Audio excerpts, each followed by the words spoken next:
You're listening to the Matt Lupu podcast. I'm your host, Matt Lupu.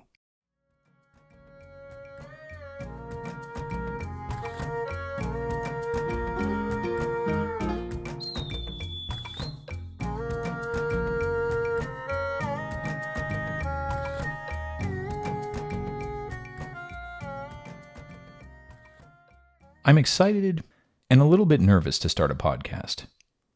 There's not an instruction manual for how to write, record, and edit one of these things.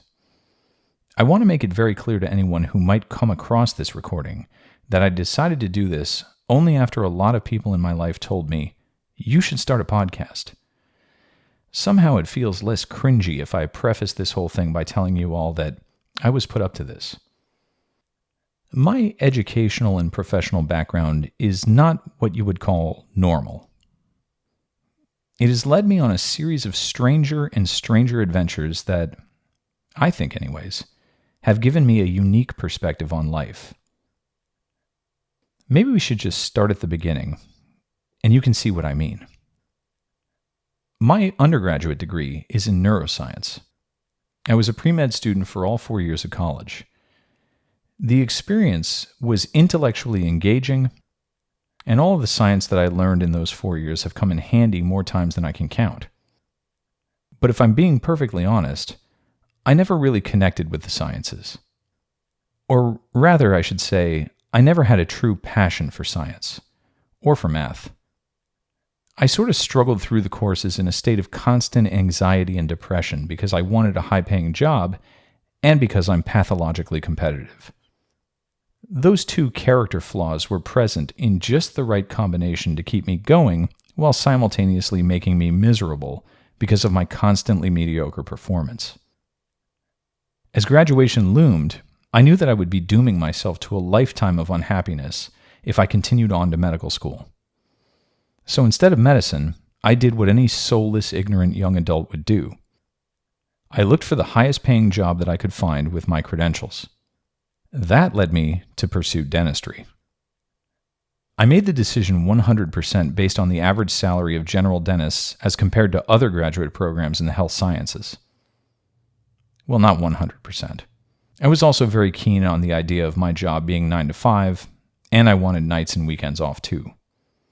If I'm being completely honest, I used to say that what I really wanted to do was to work in a factory making widgets, but I wanted each widget to pay me a couple $100s. If only I knew what I was wishing for. My tenure in dental school was not a happy one. I think I was looking at it the same way that Japanese students view their college experience. You see, in Japan, high school is ultra-competitive, as students jockey for slots in the highest-ranked universities possible. But once they get to university, the demands are much less, and the pressure is somewhat relieved. I think I saw dental school as the reward for missing out on normal college and high school life. Of course, that is not at all how graduate school and health sciences work. As a result, I was an abysmal dental student. I didn't care about anything that I was doing, and in fact, I started to panic more and more about the idea of having to drill on teeth for the rest of my life. I'll never forget when I came to the horrible realization that dentistry, along with all the other decisions I had made up till that point, were like a long series of giant mistakes. I was in a class called Oral Biology 2. The professor was talking about the genetics that control craniofacial development in zebrafish. I had no idea what she was talking about, and I couldn't imagine having to listen to the lecture for another second, let alone study the material. That was when I started to wonder if this was normal. It certainly didn't feel normal. It was around that time that I was talking to a friend of mine in my dental school class. He was a history major in college, and I seethed with jealousy. I would have much preferred doing something like that. We were talking about how weird the country of Romania is. They speak Romanian there, which is a Romance language like Spanish or Italian, despite the fact that the country is far from Italy and otherwise surrounded by countries that speak Slavic languages. I never understood why that was. My friend told me that I should try reading a book he heard about in college. It was called The History of the Decline and Fall of the Roman Empire by Edward Gibbon. I had never heard of this book before, and since I had a long commute every day, I figured it would be nice to have something to do on the bus ride to school every morning. So I went to Barnes & Noble and bought myself a copy. The book was almost unreadable from the very first page. As it turned out, the first volume of this book was published in 1776, and this Edward Gibbon character wrote in that archaic English you get in the Declaration of Independence. I don't know what made me keep reading it. By all rights, I should have put it down and concentrated on dental school. But for some reason I still don't understand, I kept at it. I would make lists of words that Gibbon used that I didn't understand and look them up at the end of the day. Words like perquisite and licentious and expatiate. After a while, you get the hang of an author like Gibbon. And as I got the hang of him, he got easier to read. I found myself totally shocked on a daily basis by what he had to say about the Roman Empire. There were massive civil wars and convulsions inside the Roman world that I had never heard of. There were emperors who shaped the politics and style of the Middle Ages, whose names I had never read. These were not little things, mind you. But it turned out that entire centuries of history that directly explain why the modern world looks like it does were totally hidden from my view. It was almost like I somehow had never heard of the American Civil War. Then I found out about it one day, and then said, "Oh, is that why there are different accents in New England and the South?" For anyone that hasn't read Gibbon, it's not a self-contained work. It's actually 6 volumes, and it will take you a very long time to finish reading. I walked around with my abridged copy of Gibbon under my arm for about a year before I finally got to the end. And during that time, I developed a kind of schedule. I would read during the day, sometimes even in class, since I certainly couldn't be bothered with oral bio, and then I would go home and read Wikipedia to check and see if this information was correct. The more I read, the more I researched. The more I researched, the more time would disappear into this weird new hobby of mine. One night that I remember vividly, I sat at my desk fantasizing about how cool it would be if I could read and research like this, but get paid for it. I remember wondering if it would be possible to go to Europe and dig up anything that confirmed Gibbon's stories. Then I remember thinking that it was too bad that archaeologists weren't really real. When I think about how much time I spent on Gibbon, it really is a miracle that I was able to graduate from dental school. I certainly cut it close. When graduation came, I didn't even go to the ceremony. Instead, I was already working on my escape plan. For a few years, I kept it a secret from everyone, because I was embarrassed. I was embarrassed that I made such a terrible mistake by going to dental school in the first place, but I was doubly embarrassed by my new plan. I would work until I got out of debt, and then I would apply to graduate school to study Roman history or archaeology, whichever one would take me. Those first few years after graduating dental school were in their own way the most difficult. I had to get licensed, find a job, and somehow also study Latin. I settled on Latin because I wanted to read the authors that Gibbon was talking about in their original language, and I figured that Latin knowledge would be a minimal requirement for admission into any graduate program. At first, I looked into taking a class in a community college, either before or after work, but the only offerings were in the middle of the day. It seemed like my plan was dead in the water. But then I thought about the Latin that I took as a middle schooler. Since then, I had learned Spanish, and while it wasn't easy, it did have some overlap with what little Latin I could remember. I waited until I landed my first job working in a Medicaid clinic in South Florida before I bought my copy of the Cambridge Latin course. I knew that the clinic I worked for needed me more than I needed them, so I took the calculated risk of studying Latin at work in between seeing patients. It took me about 4 months to go through the entire Cambridge Latin course. When I finished it, I tried to read Julius Caesar's De Bello Gallico, but I couldn't get much beyond the first sentence. That's when I went into a total panic and decided to start Latin all over again from the beginning, this time with Wheelock's Latin. That one took me a full 6 months to get through. By my third year working in the Medicaid clinic, I was nearly out of debt. I had an intermediate command of Latin, and I began to study ancient Greek in much the same way. It was now time to give archaeology a try. Just thinking about showing up to a field school in Italy was nauseating to me. I'd be older than everyone, I wouldn't be enrolled in school like everybody else was, and I'd be utterly out of place. The idea of it was so uncomfortable that I very nearly didn't do it. I sent out emails to a few contacts that I found on the internet, but one project in particular impressed me.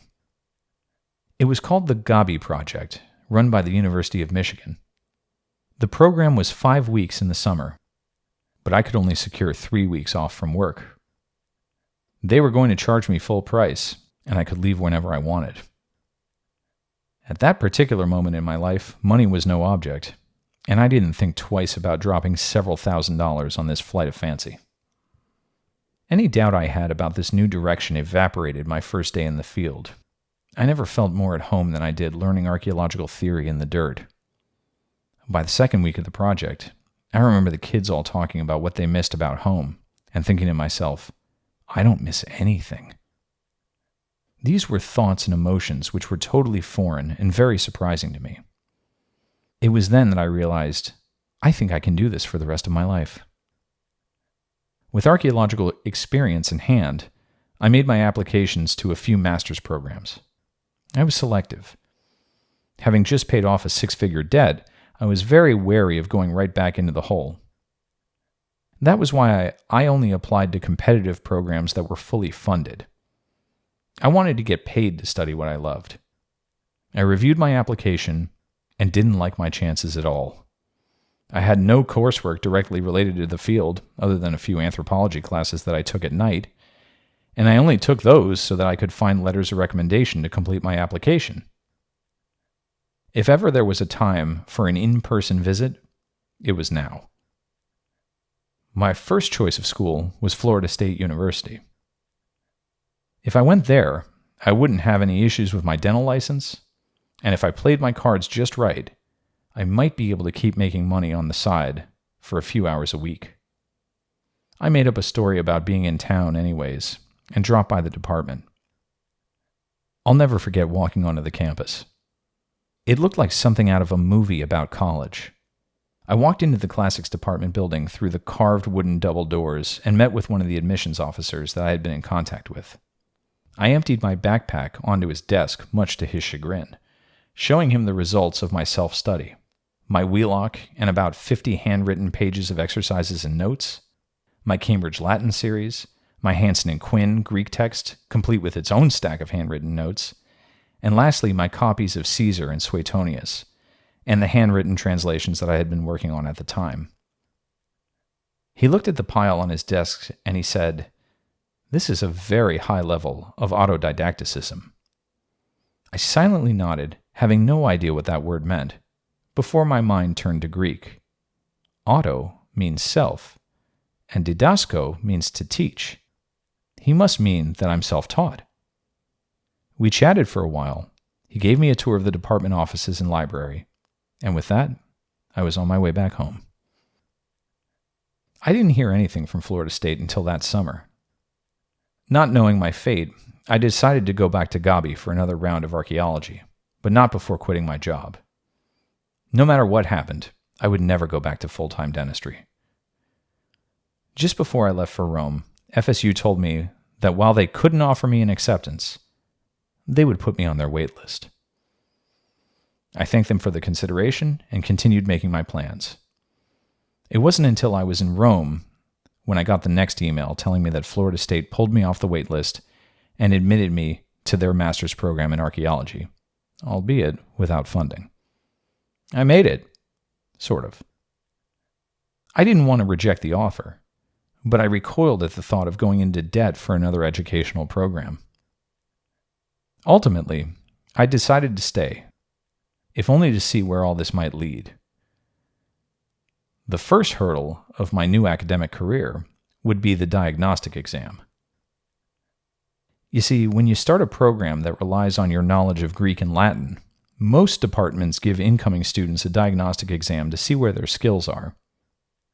You're expected to translate the ancient language at sight without the help of a dictionary.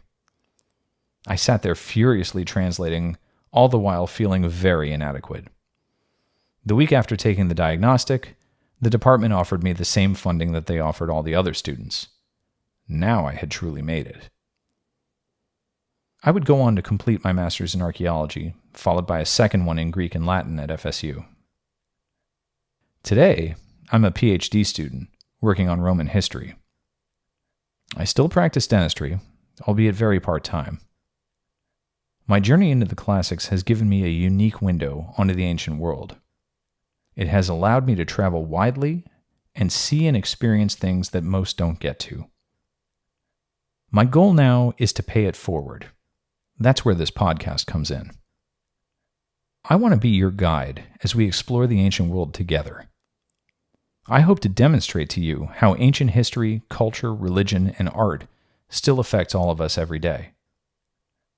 But maybe most importantly, I want to convince you that this stuff is cool. Anyways, I'm Matt Lupu. Thanks for listening.